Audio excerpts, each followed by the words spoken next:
to the Dole Institute of Politics Discussion Group. My name is Michele L. Watley, and I am your 2021 Fall Discussion Group Fellow. I am the founder of the GRIO Group, a communications and political advocacy firm here in Kansas City. I combine this work by having worked on campaigns here both nationally at the local level and here in the Midwest, having worked for Senator Bernie Sanders in 2016 as a national political director and working on key races throughout the Midwest. In 2017, I was named the American Association for Political Consultants 40 Under 40 and Campaigns and Elections Rising Stars, an award given to Donna Brazile, George Stephanopoulos, and Alex Constanelos, a former staffer with the Dole presidential campaign. I'm also the founder of Shirley's Kitchen Cabinet, named for the one and only Shirley Chisholm. Do y'all know who Shirley Chisholm is? Do we know who? Clap your hands if we know who Shirley Chisholm is. For those of you that don't know, Shirley Chisholm is the first black woman to be elected to Congress and the first black woman to run for president on a major party ticket. We work to amplify the voices of power of black women here in the Midwest through education and advocacy. And through all of that work, I have come to become a fellow for the Dole Institute, and I am more than excited and elated to be named a fellow for such a prestigious institution of learning. So much has occurred over the last 4 years in politics. Right? So much between the pandemic and protests, social media, fake news, black women, presidents 45 and 46. A lot has changed the political landscape that we see today and will impact politics and campaigning moving forward. And so we will assess what's the matter with American politics in our discussion group. Just a few housekeeping notes. The Dole Institute is making its way guns a-blazing into the digital age, and in an effort to do that with this discussion panel, it is a hybrid panel. This panel is being live streamed, and we also have a in-person audience. If you are joining us via live stream and want to join in on the conversation, you can send your questions to dolequestions@ku.edu. dolequestions@ku.edu. So we'll get started with our panelists and some brief introductions. We have Congresswoman Sharice Davids. Thank you for joining us today. Representative Sharice Davids proudly represents the 3rd District here in Kansas. When she was sworn into the 116th Congress, Representative Davids became one of the first of 2 Native American women to serve in Congress. She is the Vice Chair of the Transportation and Infrastructure Committee and sits on the Small Business Committee, where she chairs the Subcommittee on Economic Growth, Tax, and Capital Access. Thank you for joining us today, Representative Davids. Next, we have Representative Marie Turner. Marie Turner serves as a member of the Oklahoma House of Representatives. They are the first publicly non-binary U.S. state lawmaker, and they are the first Muslim member of the Oklahoma legislature. They previously served as a board member of the Council on American Islamic Relations and led criminal justice reform initiatives with the American Civil Liberties Union, the ACLU. Representative Turner has been an outspoken critic of multiple anti-LGBT bills proposed in the legislature and has worked against transphobic bills that would seek to bar transgender athletes from competing in sports in their gender. Thank you for joining us, Representative. And last but not least, we have a couple of history-making panelists today, but Phil Scaglia is also making history with this panel. He is the first white, male, cisgender member of this discussion group. Congratulations, Phil. Thank you. Making history every day, even on panel discussions. We're happy to have you for your expertise and for the diversity of perspective that you bring. Phil Scaglia touts over 35 years of government relations, public and media affairs, and campaign experience. Phil has served in leadership roles with governmental and nonprofit entities in the labor and civic sectors. He has also served in the offices of the majority floor leaders for the House and Senate in the Missouri General Assembly, and as a chief of staff for more than a decade to a member of the United States Congress. Thank you for joining us and bringing diversity today, Phil. Thank you. With that, we will go ahead and start our discussion. Thank you all for joining us. But we'll start our discussion, trading places from red to blue and what this means for 2022. And I want to start with some level setting, as I do with some of these discussions, to be sure that we are speaking from a shared vocabulary. And Phil, I'd like to start with you. Just some key terms. When we say that a seat or a legislative entity has flipped, what do we mean when we say it's flipped? So when we're talking about flipping seats, typically, say a seat is traditionally Republican and it is moved over to the Democratic column, or vice versa. That's flipping a seat. If you look at Congresswoman Davids, when she was elected, she flipped the seat from Congressman Yoder. The predecessor, Congressman Yoder, flipped a seat from Congressman Moore. So DRD, Congressman Dennis Moore, flipped a seat from Congressman Vince Snowbarger. Congresswoman Jan Myers had a long tenure in the Republican column. So that's what we mean by flipping. Okay, this is a pop quiz. What do we mean when we say swing state? Swing state. Those are becoming far and fewer between than it used to be. For instance, I hail from just across the line in the state of Missouri. Missouri used to be considered a bellwether state, a swing state that would, vote sometimes with a Republican presidential candidate, sometimes a Democrat presidential candidate. These days, if you were to look at my home state, it is a ruby red state in many respects. So a swing state means that, depending on the election cycle, the state may go one direction politically, may go another direction politically. All right, you ready for the next one? What's a bellwether state?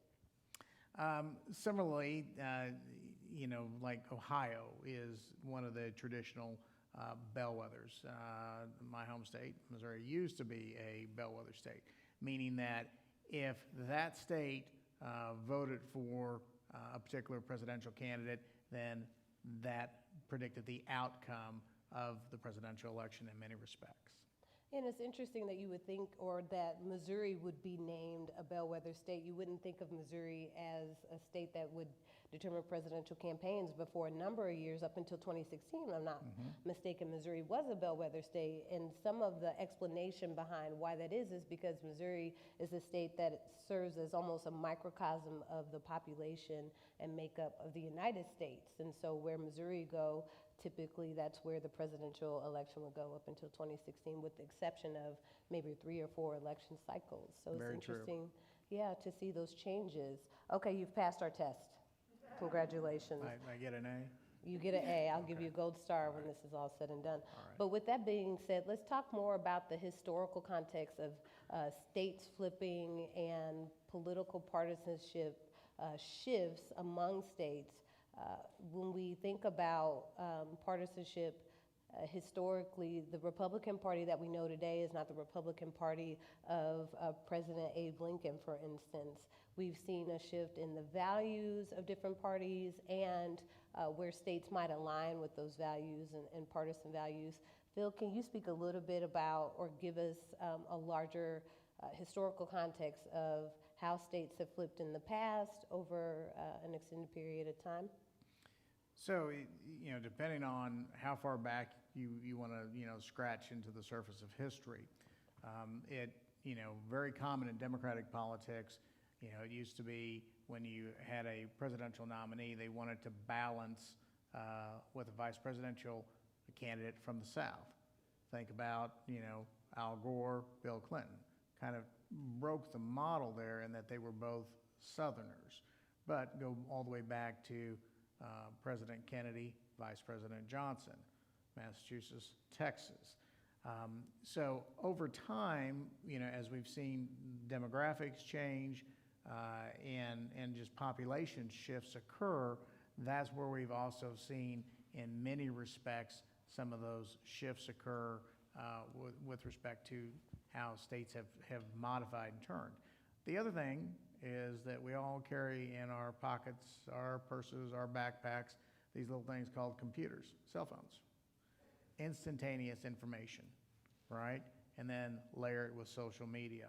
All of that has contributed to what we have seen in more and more dogmatic shifting.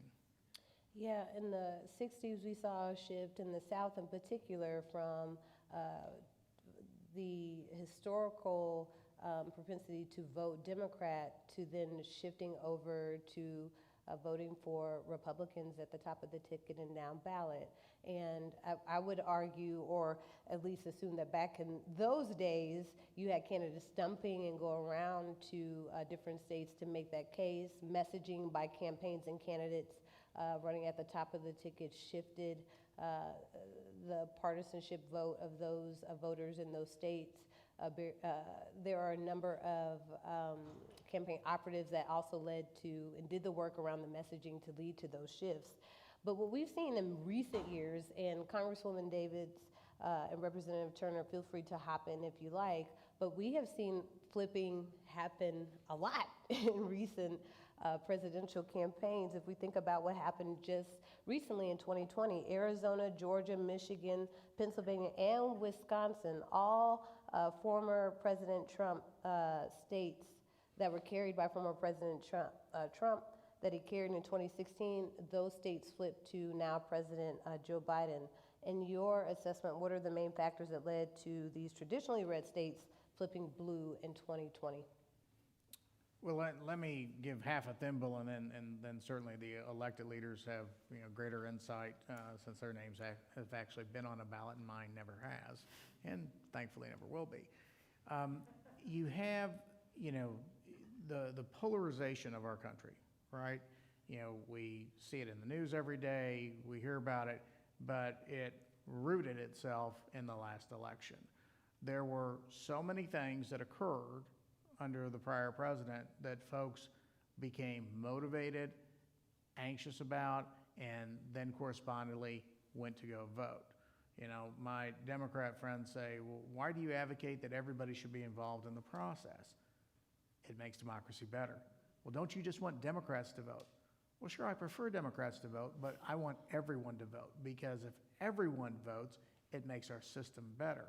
And because of, the rhetoric, the extremism, the honestly going against folks' core beliefs, that motivated a number of voters that were drop-off voters or infrequent voters to show up in the states that Michele outlined and vote for change. And in that case, change was President Biden. Representative Turner, in your assessment, what role did down ballot races in 2020 and 2018 play in flipping states that flipped during the 2020 presidential elections, if any role, if they played any role at all? Yeah, I think a lot of, like you all were mentioning, right, is that a lot of people started paying attention, right? Listening to the things that really kind of motivate them to get up every day, right? Things that people don't really think about sometimes, right, when we think about politics. And started to realize that politics really does touch every part of our lives, right? And we've got the power, right? I think we saw a couple of different waves in groups of people getting elected, and one of those big waves is community organizers getting elected, right? And I think that's because people understand that communities work when you work, right? Communities work for you when you work for them, right? And so we saw a lot of people who had been continuously working in their communities and saying, these are the things that we care about, and we care about them. We work on them together, right? So let's work on them together to make sure that we get to be our own representation. We don't always have to rely on allyship, right? And so I think people started paying attention to those down ballot races too, because that looks like our school board members, our city council members, right? We are all organizers in our own aspect, and I think people really saw, because when we get a double down of bad policy from federal government, from statewide government, people really try to dig in to figure out how we can make a change immediately, right? Where can we make that the greatest amount of impact in our immediate circle, right? And those down ballot races are that's it, right? And I think people really started to latch on to that. Does that answer your question? I think it does. Yeah. And it makes me think of Stacey Abrams' race, for instance, her race for governor, and the work that her campaign did to reach out to voters who had typically been left out of the process or had not been reached out to by campaigns. Even though Stacey Abrams didn't win that race, I think it laid a lot of the groundwork for Senators Warnock and Ossoff to win their special elections in 2021 and for that state to flip. I think about that with Florida and the candidate who ran for governor there. I think about that for your race. I even think about what happened in 2018 in Missouri. Although Senator Claire McCaskill was not able to retain her seat, the ballot issues that were put forth, the legalizing medical marijuana, the raising the minimum wage, those are issues that galvanized voters ahead of the 2020 elections and led to whether it be direct wins or an increased margin of Democrats being able to win down ballot seats. I think a lot of that work set the tone for what happened in 2022. With that being said, 2020. With that being said, 2020 was like deja vu if you paid attention to what happened in 2016, and that a number of states in 2016 also flipped, leading to the election of former President Trump. Biden's 306 electoral votes and Trump's 232 electoral votes are the exact inverse of the 2016 presidential elections, and that Trump received 306 electoral votes to Hillary Clinton's 232 electoral votes. So they essentially flipped in the number of electoral votes that they received in 2016. Phil, in your assessment, what were the factors that led to traditionally blue states flipping red in 2016? So this is going to sound very elementary, like preschool simple. We vote for folks that we can relate to. We vote for folks that we like. President Trump's message was, make America great again. Everybody knew it, whether you believed it or not, everybody knew it.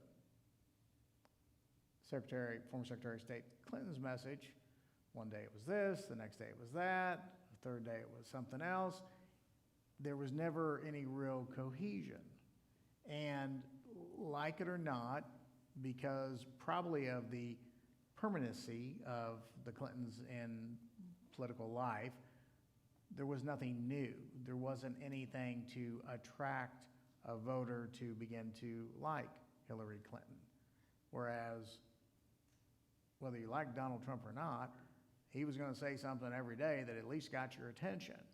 So, you know, as unfortunate as things evolved in political campaigns, from someone who occasionally gets paid to do political campaigns, you watch it from afar and you literally see the train going off the track, right? And you're just shaking your head going, you know, I'm a genius on Monday morning for the Chiefs quarterback game. You know, I can be Andy Reid on Monday morning. After an election, I can be the best political consultant ever.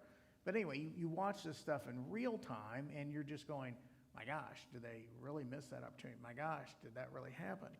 Meanwhile, because things were derailed in the Clinton campaign, the Trump campaign, as disjointed and as chaotic as it was, make America great again. I'm Donald Trump. Look at my plane. Look at my building. Trump, Trump, Trump, right? So that had the end result of electing a president named Trump. And then fast forward, because of what we experienced, we had the inverse, as Michelle described, electing President Biden, because what we thought we were buying when we voted in 2016 wasn't what we got for 4 years. Well, and if you look at both presidential election seasons, they had commonalities in a number of ways. They were very long election seasons comparatively to seasons in the past.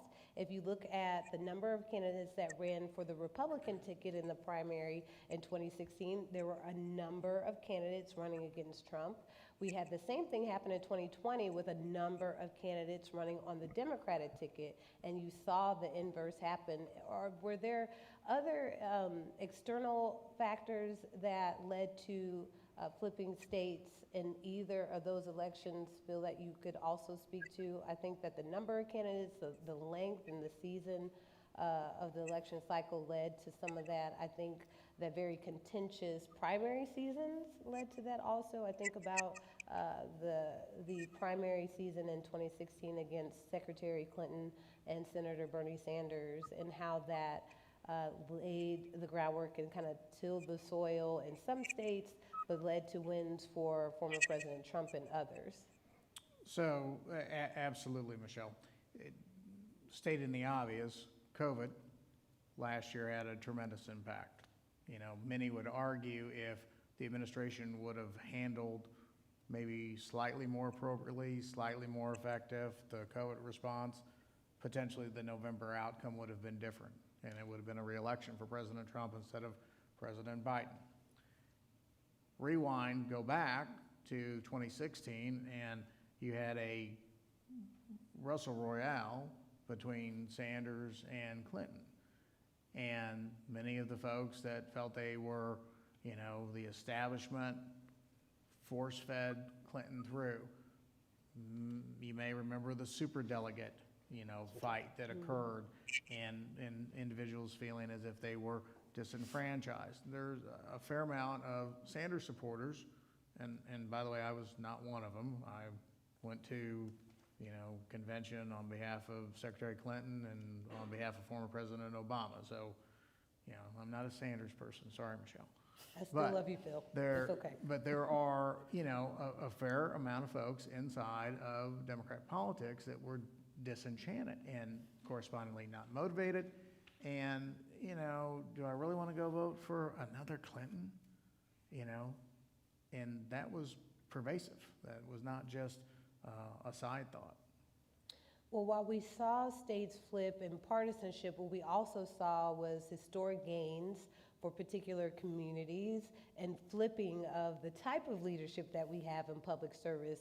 For instance, in 2018 and 2016, we saw the largest numbers of women of color come into Congress. We saw some of the largest numbers of women of color, Black women in particular, running for office. We have two of our panelists who made history in their races. Congresswoman Sharice Davids and Representative Turner, I would love for you to talk about what it took for you to make history as of recent times. It's interesting that we're still having to have some of these first, but we have them nonetheless. How did running as the first, making history, impact your races, and how has it impact how you govern? And I would like to start with Congresswoman Davids. Oh, okay. Hello. First of all, I just thank you for having me join you all tonight. I'm really enjoying hearing from the other panelists, and it's also good to see all of you again. I know each of you in a different way, but I think there's a couple of things, and actually I think the beginning of my answer will piggyback on a little bit of what was brought up in the earlier questions about the presidential. You know, I think that, at least from my perspective, I never thought that I would, it never occurred to me that I might run for Congress until like not that long before I actually did it. And I think that in some ways it's because that it feels like a very far away thing to think about, like, here I am as an individual, and then there's Congress, you know. And so I think that that because of that, it can sometimes be hard for people to see the ways that that the decisions that somebody in Congress or that the president is making really truly impact your everyday life. And I say that in part because I personally know so many people who, if you asked them, you know, do you do better if a Democrat is in office or if a Republican is in office? In my own personal life and growing up, I think most people would say that nothing in their life changes, regardless of which party is in the White House. And I say that in part because I think it's a piece of why, you know, a person like me, you know, in this context, we're talking about, you know, history making. So being one of the first two Native women elected to Congress, and then the first out person in Kansas to be elected to federal office. I think there are a lot of other pieces about my experience that folks really felt connected to, and they could see why it might actually impact the policy that we're making. I'm a first generation, well, I'm a former first generation college student. My mom got her bachelor's degree about 4 years ago. Mom, that's I know. huge. Yeah. And I like to brag on my mom at every opportunity I have.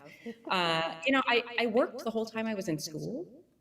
It took me 8 years to get my bachelor's degree. It took me 4 years to get an associate's, and then 4 more years to get a bachelor's degree. And I think that what folks have seen for so long is a lack of connection, because there's been a lack of listening.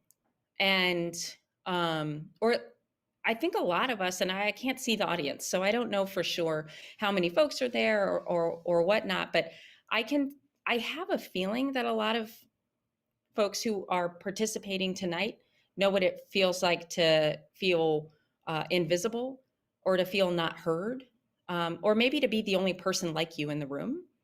And I think that one of the things that we're doing right now is not only resetting expectations about who runs for office, but we're also getting the chance to say, like, who else hasn't been here before?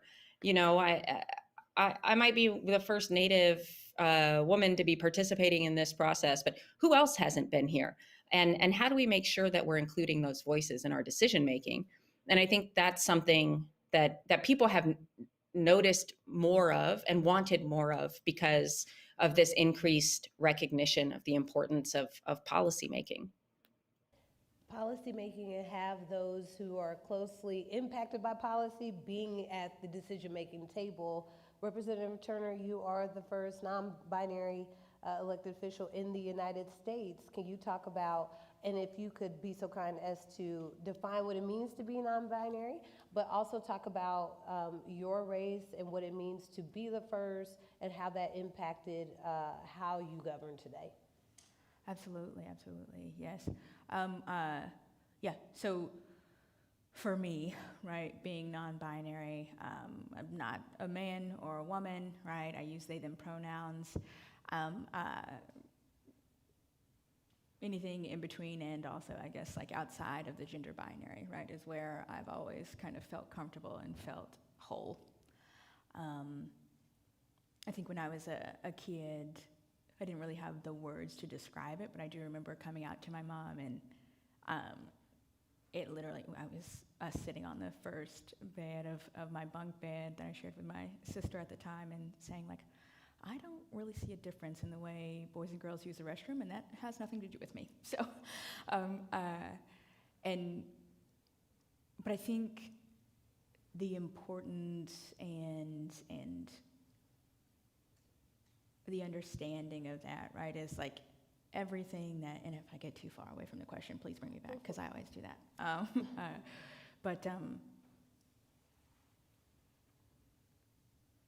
The history behind it all, right, it is really amazing. And sometimes I sit there and I still think, wow, we get to do some really amazing work. And then I'm like, wait a minute, that's me. But I think the role, right, and the history of it all it really kind of speaks volumes to, I think, what we've been talking about today, is that people want to see themselves in politics. They want to be connected, right? And I remember sitting down and talking with Congresswoman Omar, right? And we were chatting, right, and talking about it. And I was talking to her about, like, why I ran, why I decided I was going to run for office. And me personally, let me tell you, my background is in political science, sociology, and animal science. I went to Oklahoma State University to become a veterinarian. I like to think that I still work with animals. But in doing that, right, I became a community organizer, and that's how I was able to meet Michele. We were able to work a little bit together at the ACLU, and so in my community organizing, when I sat down and I was at the legislature watching for years before I even thought about running for office, the people who make decisions about our everyday lives don't look like us. They don't have to live like us. right? And so I was talking to Congresswoman Omar about this, and she said, you know, you can't be what you can't see, right? And thinking about it all and like sitting down in these one-on-ones with people in the community outside of my work with the ACLU, because you can't do that.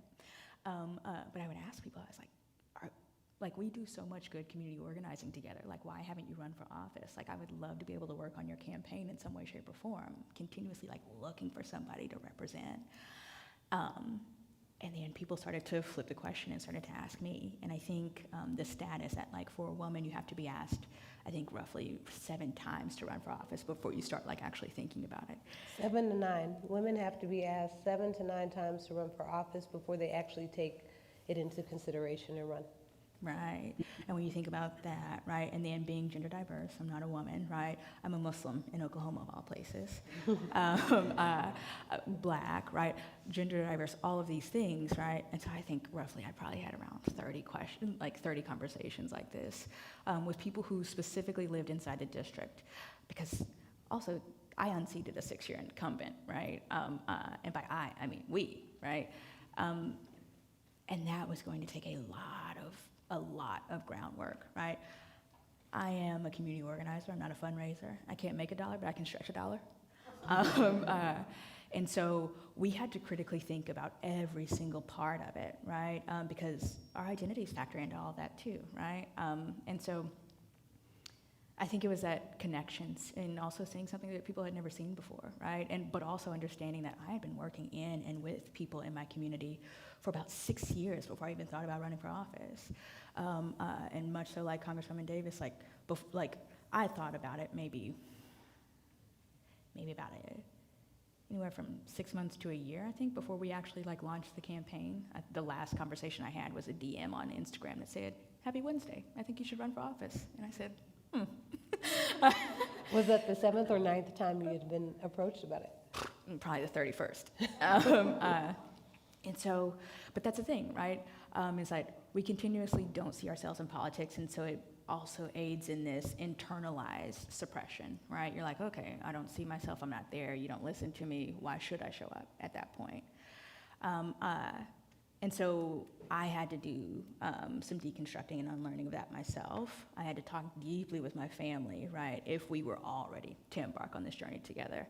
And then I started to call the folks in my community, right? Because my endorsements, other than the ones I got, the federal ones I got, I made sure I didn't get endorsed by anybody who I hadn't worked with, right? Community organizers, people who have been caring for and caring for our communities and filling the gaps when we couldn't get policy passed, right? And so there was a lot, and I guess I could chew the chat about it all day. But I don't know if I really answered your question.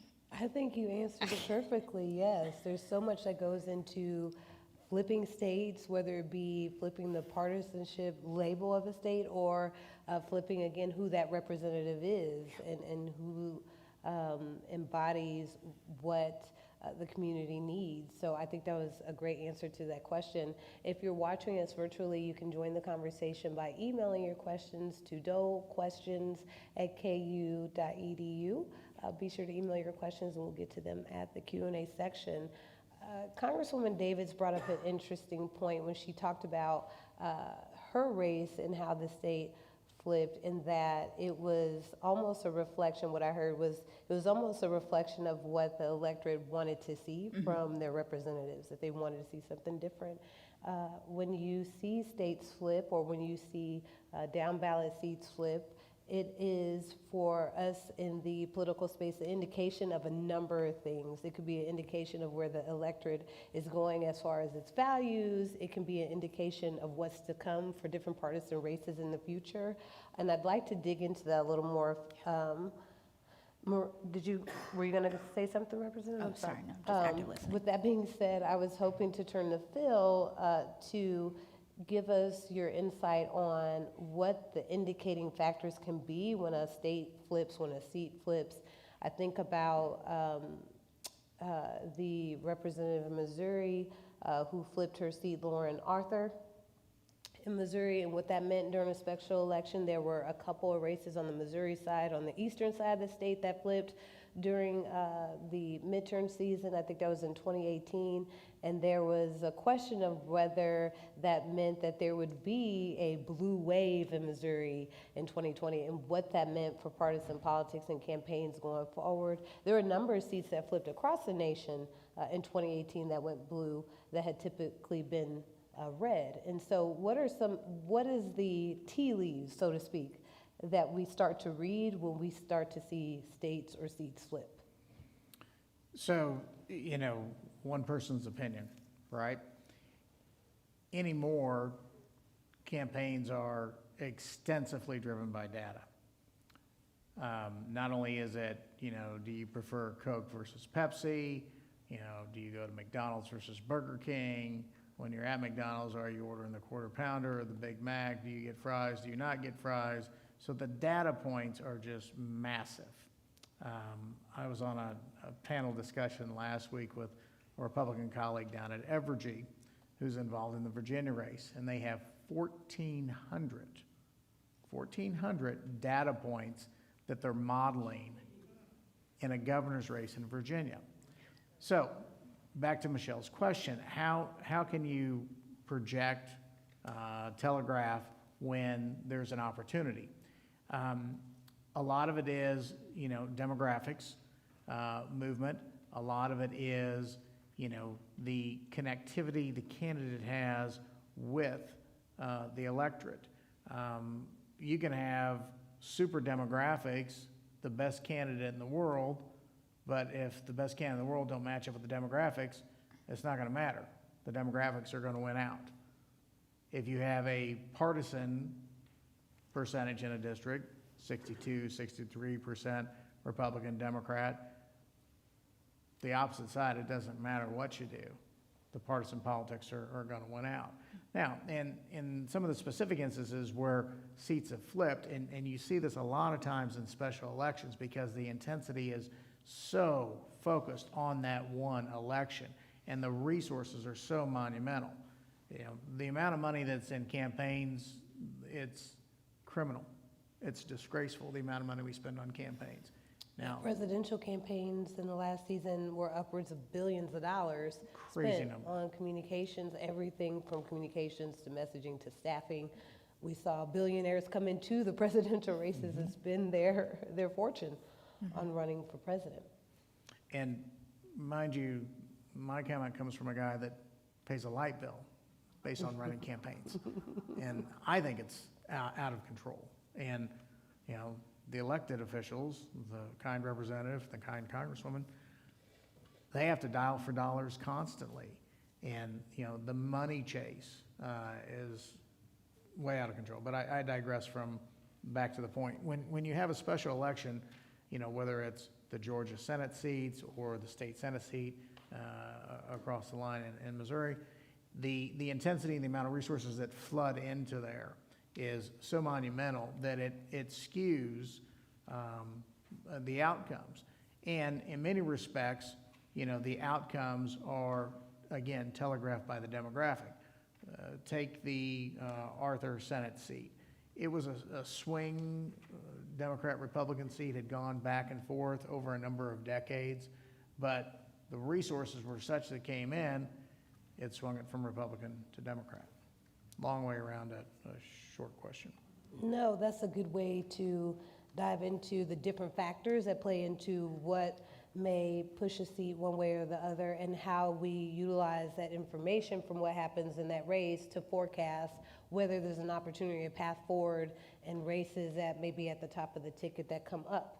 I think that, again, going back to an earlier point, the money that's infused into special elections or sometimes infused into midterm races allows for campaigns to lay the groundwork so that they could possibly win in major presidential election cycles, i.e., again, the race that we saw in Georgia with Stacey Abrams. There was a large infusion of dollars in that race. A lot of work was done to find voters and bring them out of their homes, and I think a lot of that contributed to why why Democrats were able to flip Georgia in 2020. So you can see a flip in partisanship, but Representative Turner, in your race, there wasn't a flip in the partisan seat, so to speak. You took out an incumbent who was a Democrat, to replace him and be a Democrat in the same seat. Yeah. What contributed to that change, and what were some of the key factors that, in your perspective, that led to the community voting for you, although the incumbent was of the same party that you were? Was it a need for or a desire to have a candidate or representative that had different values? Did the electorate shift and have different desires or represent different demographics and led to a shift? What were some of the factors that led to that change? I like to think it was the campaign color. No, I'm kidding. Although it is very lovely. If you haven't seen it, I like to call it Beyonce yellow. Oh. Some people call it marigold. And some folks in the district call it Maury-gold, which I think is really funny. No, but I think there are a couple of things, right? Is that once you become an elected official, it's not just here are the hopes and dreams that I sold you on, like let's continue to ride that wave. It's also, okay, how did you fight for us, right? Like how did you live out, right, the promises that you made? And so people watch that. I think there's also like a shift in the electorate, right, where people aren't just being sold on the hopes and dreams, but they're also following the money. What kind of money did you take, right? People really care about the money lately. And it's also this, like I said earlier, right, when you work for the people work for you, right? I personally want a representative that I see in community with me, right, that I see continuously showing up. And that was what we did, right? We were able to rejuvenate people who had either not shown up to a primary in a really long time, right? Or who hadn't shown up to a primary ever, right? Because they felt discarded by politics. And so that was where, especially after COVID hit, like that's the only place where I ever have focus, where I ever want to focus, right? Is because there are people who have been continuously tapped by politics that know where to find the information that they're looking for to make sure that they're voting for a candidate that's the best for them, right? But the people who have been continuously not talked to, right? The phones that haven't been rang, right? The doors that haven't been knocked, that's where we spent most of our time trying to turn out a new electorate, right? And I think that was it, right? It wasn't just the fact that we were talking to new people, but also that we had been in community and fighting for our communities for years before we even thought about running for office, right?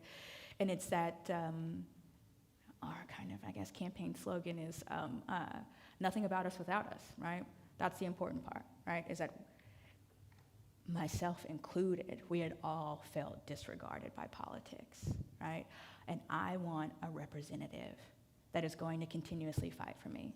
I want a representative that's going to be in the streets with me trying to figure out how we fill the gaps when we don't get policy passed, right? And a lot of people saw that and wanted to be a part of that, right? A lot of people had been doing that work, right?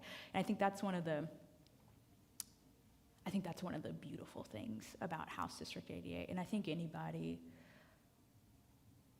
representative, any elected official is biased about their district. But I truly think that House District 88 is one of the best places to live. And because it's full of movers and shakers, community organizers and activists, people who are committed to doing the work and learning together and understanding that we don't get it right all the time. And that's what people want to see, right? That's the type of representation that people in House District 88 want to see, right? And so it was very easy, I think, for some folks to be able to turn out in an election where they hadn't felt seen and tapped before because of the authenticity. I never want to run a campaign where I can't be me, right? My big thing is, I mean, you're getting me in a suit. More often than not, I'm probably wearing some Dickies and Vans or some overalls or something, right? I'm from Oklahoma. And I think that was it too, right? Like, I was grateful, right, that the stimmies came in, right? Because I needed those to make ends meet, right? I had to leave my job in order to run for office. Like, politics is not something that's truly accessible to everybody, right? And so those types of things, right? I grew up in a home with the roof caving in. I have had to figure out, do I have enough food stamps to make it through this week, right? Do I pay a bill, right? Or do I pay off my student loans? What's going on, right? And that's the thing, is that my story isn't uncommon, right? I have a very intersectional identity, right? But at each part of it, it's not uncommon, especially for Oklahomans. And we want to see that the people who live like us are the people that are making decisions about our everyday lives.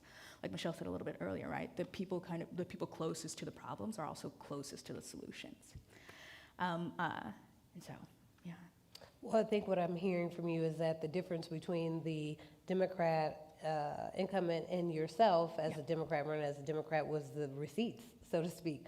What had you done for the community? What have you been able to deliver? What change had you been able to implement? And that was the difference in your race. But in the case of Congresswoman Sharice Davids, there was an actual partisan flip for her seat. She was able to win over then Congressman Kevin Yoder, who was a Republican and had held the seat for quite a bit, and flipped the district. Congresswoman Sharice Davids, in your assessment, was that flip due to a shift or change in that voting electorate, their values, and what they wanted to see from their elected officials? So I think that there's, in the 3rd district in Kansas, I would say it was a function of multiple things. You know, there were, first of all, a ton of amazing volunteers who were out knocking on doors and talking to folks. And I always say that, you know, the most important thing I can do as a legislator and representative is to listen. And we weren't just knocking on doors and asking, who are you planning on voting for? Will you please vote for, sorry, I just hit my computer because I use my hands a lot. We weren't just asking, who are you planning on voting for? Will you vote for Sharice? It was, what are the most important issues to you? And why, you know, did you vote in the last election? If not, why not? You know, and is there something we can do as a campaign to encourage you to participate? And I think that there's a lot of misconceptions too about where people are politically, and some of that comes from the just like lack of one-on-one contact and connection that I think is part of what people have been feeling when I say that Congress feels like something that's really far away. It's because, you know, I mean, I heard from tons of people who said that no one had ever knocked on their door, not a Democrat, not a Republican, not an independent. And, you know, so I think, I do think that there's, you know, some element of the desire to kind of level set for some folks when it comes to their party. But I actually think it has more to do with people feeling, again, ignored, you know, and trying to make sure that people don't feel like they're being taken for granted, and trying to make sure that people understand exactly what the person who had been representing the district was doing. So that's actually something that I think is a really important point as well, because at the same time, when you're talking about challenger versus incumbent situation, you know, and especially as a first-time candidate, I had to, one, learn a ton of issues and learn what was most important to the district. And that was a really interesting process because, you know, when I came into it, I was, of course, thinking about healthcare a lot. And, you know, I didn't have health insurance when I was running for office. So of course I was thinking about this issue and have been for a long time. But I thought that, you know, climate issues would be the number one issue that folks would talk to me about. It turned out to be healthcare.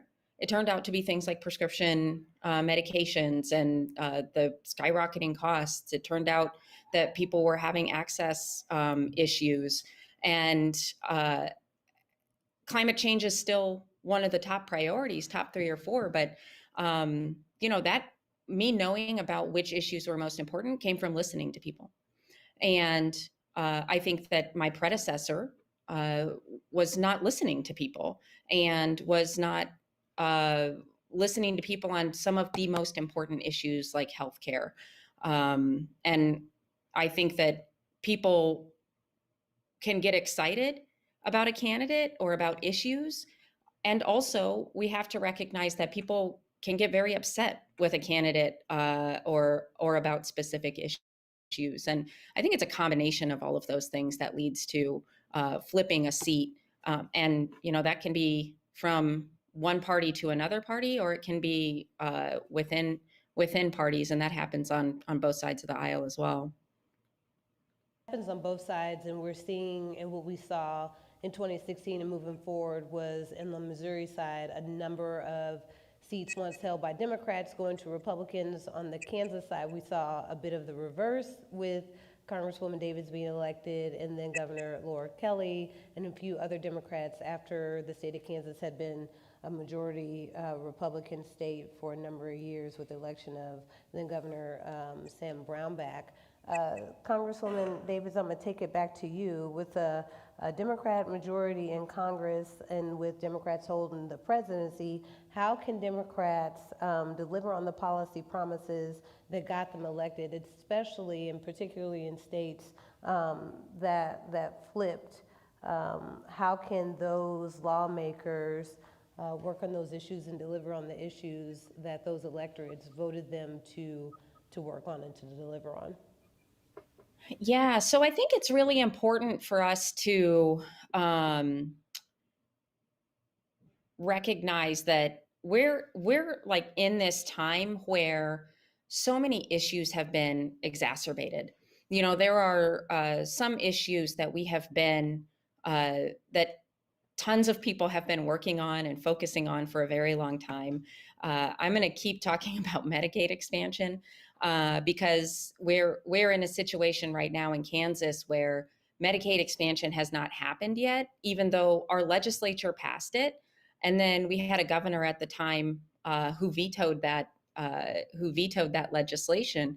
And there are incentives that exist for our state to get back some of that federal funding that we're sending out here to DC. And we can get back, but we just haven't expanded Medicaid yet. So I think that, when it comes to policies like that, I'm continuing to push for incentives to states like Kansas to expand Medicaid. I'm also pushing for a federal lookalike program so that, until our state legislature acts, we can get access to that program because there are so many people who don't have any kind of health coverage right now. And I think that those are the kinds of things that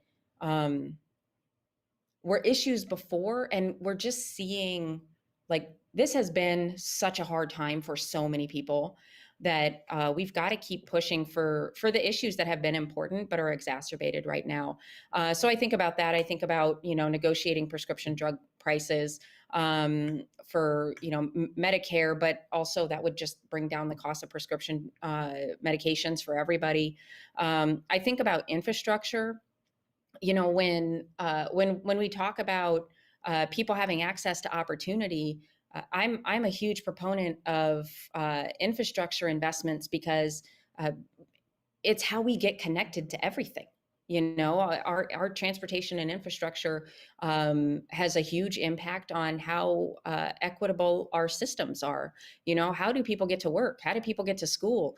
How do people get to places of worship and places of recreation? These are all huge priorities and issues. And I think right now we're in the process of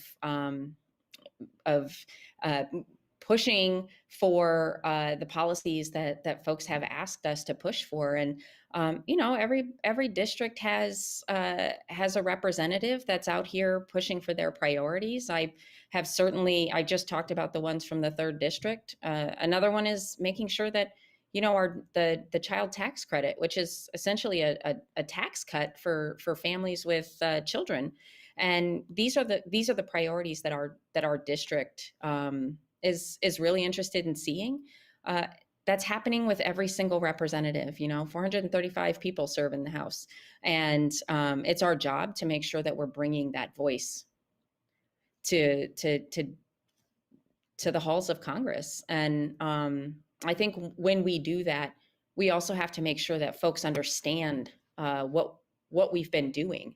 And if you're not connected to the folks who are in your district, then they're going to be in that position where they really don't understand why it matters who they're electing. And I try to do, if for anybody, by the way, who's in the 3rd district, davids.house.gov is a great place. That's our official Kansas 3rd website. You can go there and find out information about bills and legislation, and you should be able to do that. You should do that if you're in the 2nd district or any district in the country. I think that was well put. And when you think about states that flip like Arizona or even Georgia, states that you would never traditionally think of as states that would vote Democrat, I imagine that those voters want to see their legislators and their representatives deliver on the issues that they ran on. Even though they're very different from what those issues might have been historically, they want to see them deliver on those issues. And it's important that they deliver on those issues because we have very important races. In 2022, the Democrats hold a very slim margin in Congress. And so having as many Democrats in Congress as possible is going to be key to the president's ability to get things passed. I think that could be argued. I think that there are different actors in Congress who identify themselves as Democrat and having those values, but may at times make themselves an obstacle to issues being passed forward by the administration, making themselves an obstacle for that to happen. But I digress. With that being said, I'll kick it to Phil, and then Congresswoman Davids and Representative Turner, feel free to jump in. Can Democrats hold on to the newly flipped states that were flipped in 2020 and the 22 elections and keep their slim majority in the upcoming midterms? Short answer is no. Longer answer is somewhat. Here's why. History is against the party in power. The midterm elections are a watershed for the president's party in the White House. And, it's kind of like in investments. Prior gains do not predict future gains, so forth, so on, right? Well, we're all creatures of habit. When we get up in the morning, we may put on the right leg before we put on the left leg. We go to the same 2 or 3 grocery stores, the same 2 or 3 gas stations. It's true with voting. And you will see a bludgeoning, in my opinion. I hope I'm wrong. And I certainly want my adopted Congresswoman to be reelected, Congresswoman Davis. I want my friend, Congressman Cleaver, reelected. But I think you're going to see throughout the country a number of marginalized members of Congress that were in red to blue seats and prior cycles be eliminated. I think you're going to see Senate seats flip as well, although probably not at the same magnitude. Now, I hope I'm wrong. Why is that?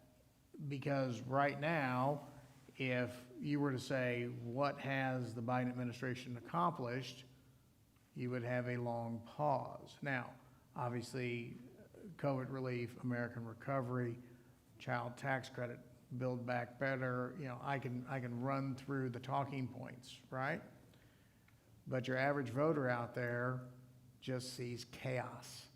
They like their elected official. They like Representative Turner in the representatives district. They like Congresswoman Davis in the Kansas 3rd. We like our folks that we know and can relate to. But globally, we don't like the institutions. The president's numbers are in the high 30s right now. That does not bode well for a midterm election. Now, the good news is it's a year plus from now. I've been wrong today multiple times. I hope I'm wrong with my just finished comments as well. Well, I think that I would have the same assessment. History tells us that it's not in the favor of Democrats to hold those seats. And there are, I think, other systemic factors that may lead to that, namely redistricting. There will be shifts in the different districts that candidates run in, and that can impact the different races. Congresswoman Davids, did you want to kind of touch on quickly some of the work around redistricting and how that might impact races and some of the work that you're doing in Congress around that? Yeah, can you hear me? Oh, okay. I think you can. Hello. Okay. It looked like I couldn't unmute myself there for a minute. So 2 things. One, Phil, I love you. I think you're wrong. I hope I'm wrong, Congresswoman. Okay. So I think that there are a couple of things. I totally understand the various historical arguments. It's also, but that cuts both ways, right? Past success is not an indicator of future success. Historical metrics around this is not necessarily a predictor of future metrics of maintaining or flipping a majority. And so I say that because, one, I don't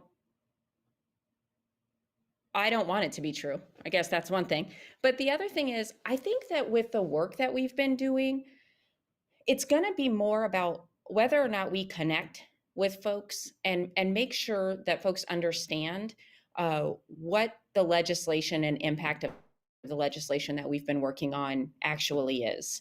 When we think about the American Rescue Plan and what we passed, in March of this year, and the impact that it's had on whether we're talking about our small businesses with things like the Restaurant Revitalization Fund, the Paycheck Protection Program and forgiveness around that, whether we're talking about getting more people vaccinated, getting more people access to some of the relief. I think we heard a little bit earlier about some of the direct relief checks that went out to folks. And then again, things like the child tax credit, which is basically a tax cut for folks during a time where that little tiny bit of wiggle room, of breathing room, so that you can pay your utilities, that you can put food on the table. That's the kind of stuff that we're really working on out here. And I think it's really important for folks to know not just what we're planning on doing, but what we have already done. And, I don't walk around with rose-colored glasses on. I know that there is still tons of work for us to do.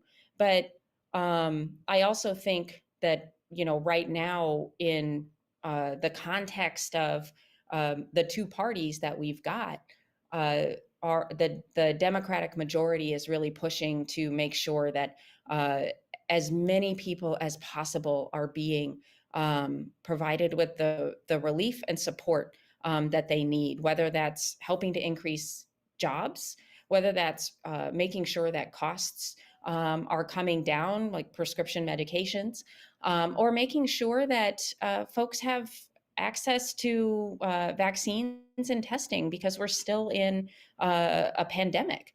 So I think that it's really important for us to make sure that we're getting that we're connecting with people so that they know what the legislation is that we're working on. Because when you're in your day to day, if you have 2 jobs, or if you have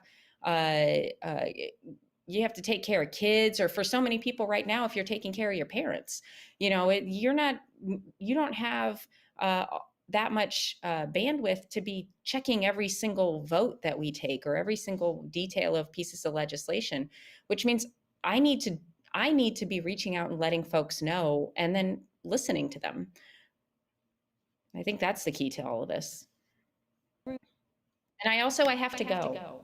Oh yeah, okay, that works. I appreciate being invited. Thank you so much. Yes. Well, with that being said, I will open up the floor to Q&A. Thanks to the work of the Student Advisory Board of the Dole Institute, we have been able to host these discussions, and a member of the Student Advisory Board Institute will be around to pass the mic for anybody that has questions. If you could raise your hand.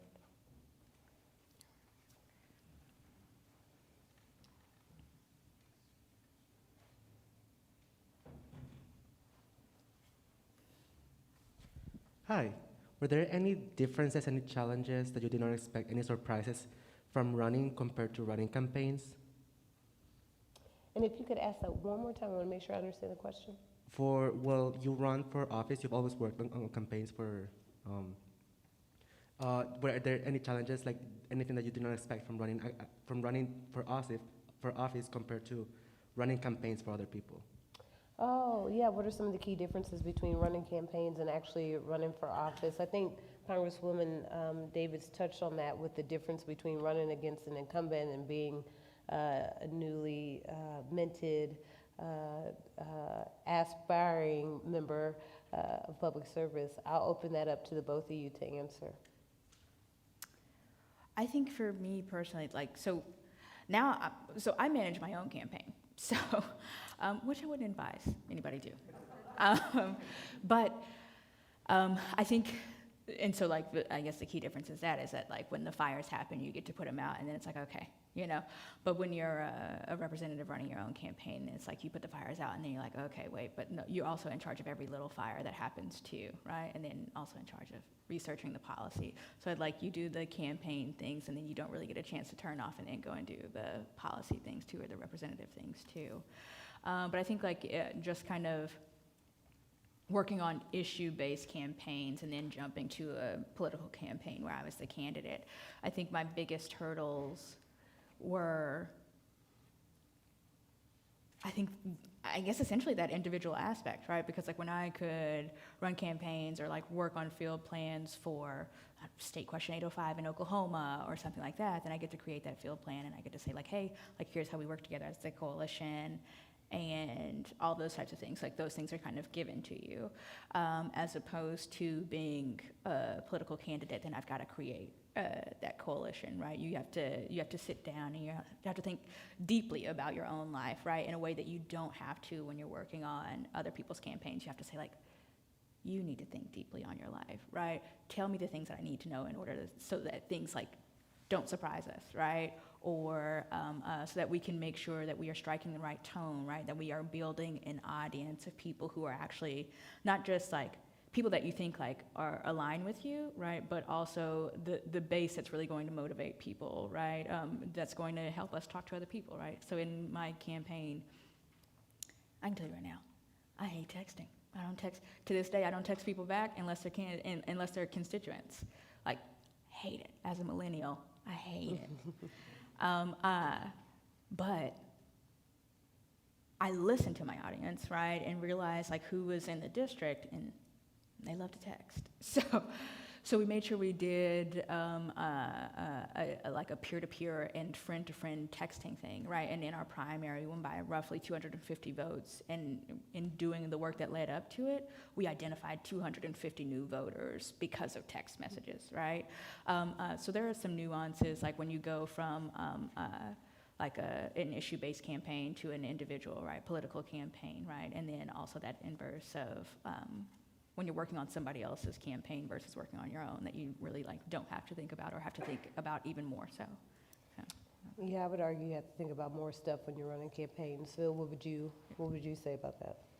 So most days I know the difference between a hammer and a screwdriver, but I'm not going to go fix my own roof, okay? What the representative said, it's very, very difficult to be both the candidate and the campaign manager, campaign director, you name it. When you get thrust into a campaign, as a candidate, if you choose to, put your name on the ballot in the future, God bless, Godspeed, wish you well. The things you have to think about is not only how does that impact you as a person, but your family, your friends, your lifestyle, everything around you, because it changes instantly. Now, move over on the campaign management side, right? It's just like you have a boss at work. You get these directives, here's the plan, here's the budget, let's go execute. And, that becomes challenging if you're a candidate, because now all of a sudden in the morning you're handed the schedule card and this is what you're doing the rest of the day. And you lose the autonomy in many respects of being your own person. Now, that's not to say that you can't impact the schedule. Obviously you can. That's not to say that you can't freelance and modify. Obviously you can.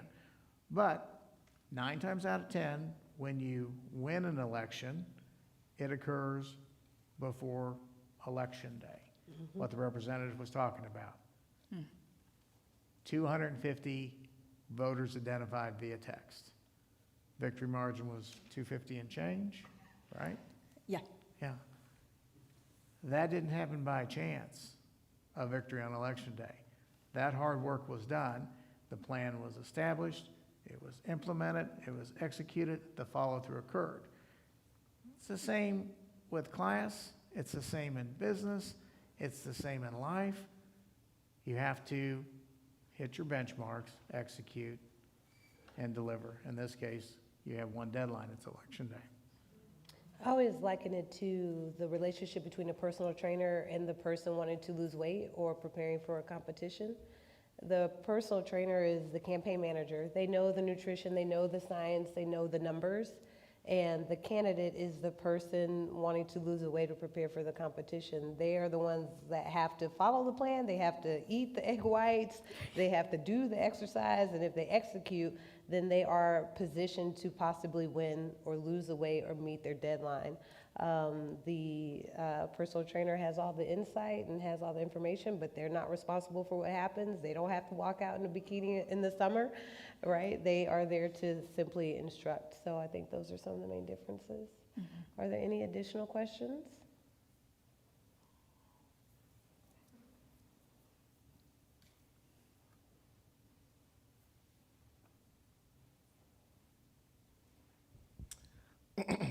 So I have a lot of pieces of legislation I'd like to see get passed probably very soon, like the Crown Act, the George Floyd Police Reform Act, or the Equal Rights Amendment getting ratified.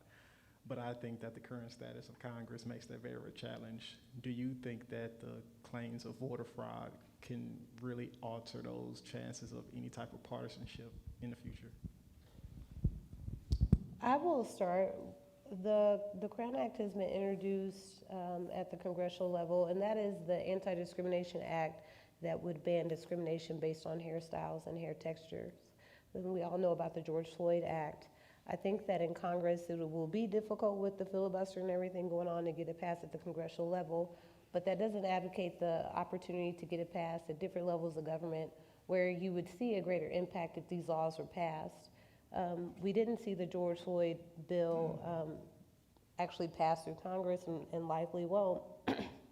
But since the George Floyd uprisings in 2019, state legislatures and local municipalities have introduced and passed upwards of 300 or 400 different bills related to police reform.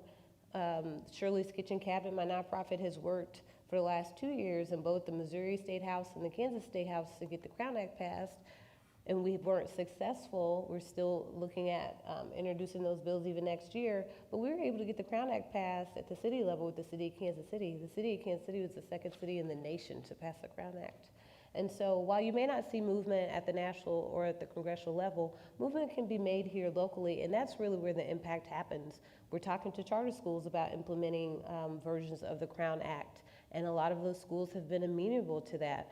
Schools are where discrimination around hair have taken place. Ottawa University, we saw a couple years ago, the gentleman that was not allowed to graduate from high school because his locks were too long.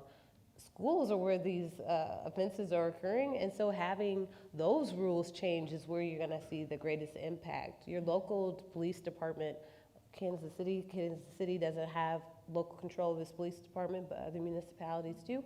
That's where you're gonna see the change, because that's the police department that governs you, and that's where your tax dollars are going. So while you may not see it happen at the national level, there's still an opportunity to get it passed where you can see the greatest impact. And as long as you're involved in that, you can be a part of that. Any other questions?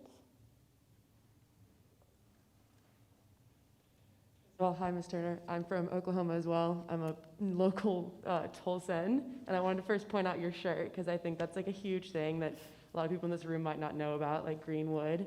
But my question to you, like coming from a state that is so polarized, what in your position being kind of, she's talking about like the first, how would you address the intense polarization specifically in Oklahoma? Because I mean, I've seen it firsthand, and it's something I've struggled with, how to deal with people and how to approach people in a productive manner rather than a continuous polarization. So I just want to say, like, ask you how would you address that? Can you say it again? How I address what? The polarization in Oklahoma. I'm talking about like ideology, basically. It's hard for me to have any conversations with people that directly. I mean, now that I'm saying that, I'm just saying sometimes people don't want to have those conversations. Yeah, I think that's a good place to start, right? Is it going to be a conversation that is worthwhile, right? Are they really coming to this place, to this space, right, to learn? Are they hoping to really kind of take something transformative away from it, or are we just in this space to argue? Also understanding, right, is this your battle to change someone's heart and mind, right? Because me personally, I think every heel is a good heel to die on. Especially younger I did. And so understanding, right, am I the right person to bring this message to somebody? Right? I think that's a big starting point, because when I was younger, I would go into battle with just about anything. And it took me a little bit to realize that, like, I am not going to be everybody's cup of tea. Like, people receiving a message from me, like, it doesn't land the same on everybody, right? And so I think a good place, right, that we always should start is like with our friends and our family, and really kind of honing, not only being able to have those difficult conversations with them, right, but it also helps us hone those skills on like how we are able to take a step back, right, in that moment and say like, okay, what is it that makes you think like this, right? Well, there's a science to that too. Science shows that, you know, you're more likely to be influenced by those closest to you, or those who look like you or represent you. When we knock on doors, there's a reason why we send people who look like and represent the communities that we're knocking on doors to, because the rate of influence and persuasion is a lot higher in those communities. So I think there's something to be said for making sure you're the right messenger. There's also the science behind who you can actually persuade. In campaigns and politics, we look at somebody's propensity to be swayed on our issue or for our candidate. And Phil can attest to this, we do not spend resources on people who are clearly not going to vote for our candidate or issue. We don't waste the resources or time, because the likelihood we'll be able to persuade them is slim to none. That's not the best use of our resources. So when you think about your personal capacity to sway somebody or change their mind, you have to think about what is the propensity or your ability to do so. If you are a 100% Trump supporter, it's probably highly unlikely that you'll be able to get, that someone would be able to persuade you to be a Bernie Sanders supporter. So you have to kind of keep those things in mind. With that being said, I think we have time for one more quick question. If we have one, do we have one? Okay, right up front. Yes? Oh. Hi, thank you for coming in today. My question was about incumbency at the beginning. You discussed a little bit about how what flipping a seat entails, essentially. And in Congress, the best indicator of whether or not you're going to get elected is whether you have been elected previously. Are we going to see that change as a result of volatility in the recent years? Or I guess we have seen that change, but my question is, do you think that trend will continue into the future, sort of a declining power of the incumbency?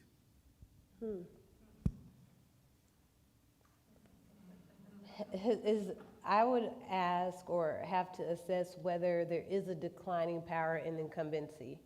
I think that incumbency has a lot of built-in power that people don't recognize, whether it's name recognition, a network, resources from people who have already given a level of credibility, even if the candidate hasn't been the best on issues.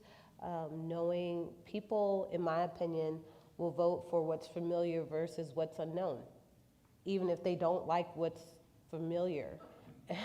We've seen that time and time again. And so I think that's how you have an incumbent like we had in Representative Turner's race that had been in office for 6 years and clearly wasn't maybe delivering for that electorate, which is why she was able to get into office in the first place. On some level, I know that's an oversimplification of your race, but I think that's a contributing factor. So I would question whether the power of incumbency is declining. I don't think that that's the case. Phil, what are your thoughts? So the power of incumbency is real. Don't believe me, Google it. It's very difficult to overcome, and what Representative Turner accomplished is significant being elected, but defeating an incumbent is super significant.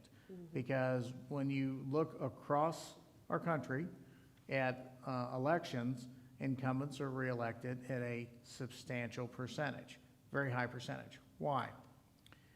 Because unless an incumbent really screws up, is non-responsive to their district, their constituency, does something that ends up like the congressman in Nebraska indicted by the FBI, does something criminal, right?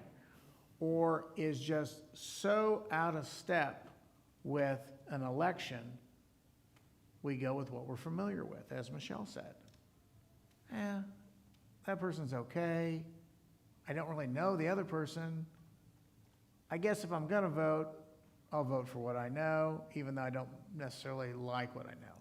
How many times over the past, count them, 1, 2, 3, 4, 5 presidential cycles, have you thought, as someone in your sphere, your family members, friends, or have you heard on the news, well, it was really the choice between the lesser of two, right? Now, we live in a democracy, the best form of government known to mankind, all kinds, right? But it's not perfect. It's not perfect. And it's very difficult to get folks to put their name on a ballot and stand up there and then just get punched constantly, right? You know, this is gonna be fun. Go put your name on a ballot and get attacked. Get attacked. Everything you ever thought you were about is gonna be attacked. And then starts the lies, right? Then starts the lies. So I digress from the incumbent question. You will see, and you have seen, whether it be, at the national level or local level, beginnings to, chink away at incumbents. But 9 times out of 10 or better, an incumbent's going to win a race, except in extraordinary circumstances like Representative Turner. Well, I even think if you look historically at presidential candidates, I can only think of in recent history 2 that were not reelected after having been elected president, former President Donald Trump. And if I'm not mistaken, and Phil, you correct me, because I wasn't in politics during this time heavily, but the first President George Bush. And there may have been just a handful before them, but typically a president wins a re-election because of the power of what we call the bully pulpit and incumbency and what comes with that. And all of that is important: redistricting, flipping seats, voting so that your voice is heard, and making sure that the elected officials that represent your values are put in place so that they can serve for you. So thank you for joining us for today's discussion. I'd like to thank our panelists for joining us today. Thank you for spending the time and joining us here in the lovely state of Kansas. Thank you to Newman's Own. The Newman's Own Foundation is responsible for today's discussion group. Through their generous funding, we're able to host this. If you'd like to learn more about Shirley's Kitchen Cabinet, you can visit us at www.shirleyskitchencabinet.org. We have this every week until November 3rd. We have a session next week, right here, same time, same place. You're welcome to come late. You can even leave early. Just make sure you don't miss out. Thank you for joining us today.